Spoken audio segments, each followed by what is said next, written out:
কমপক্ষে 5 মিলিয়ন যুবকেরা তো ভারতের বিরুদ্ধে স্বাধীনতা যুদ্ধে আসবে, কি বলে? এটা 2 ভাগ করে দিব। 1 ভাগ গেরিলাতে যাইব, ঘোড়া তুম ডাঙলেই লাঠি দিয়ে ধরব। লাঠি কি জায়েজ না জায়েজ? আমি সবসময় জায়েজ কথা বলি। ঘোড়া থেকে নামতে পারবে না ইনশাআল্লাহ। আর বাকি অর্ধেকের কি করবো? ওটা নিয়ে আরো বিস্তৃত বিস্তৃত বিস্তৃত জায়গায় চলে যাব। পুরা রিজনে স্বাধীনতার যুদ্ধ শুরু হবে। রাসূল ইসলামের যে হাদিসের যে গাজওয়ায়ে হিন্দ, সেটা বাস্তবায়নের মহাপরিকল্পনা হবে ইনশাআল্লাহ। ঢুকলে ভালো না খারাপ? আরে ভালো কেন, ভালো না খারাপ বলেন? ভালো বলেন, ভালা কি বলেন? ভালা।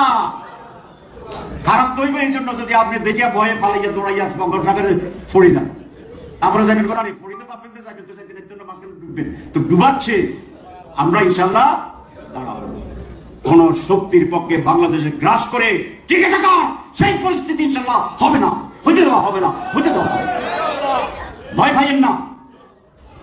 শেষ কথা।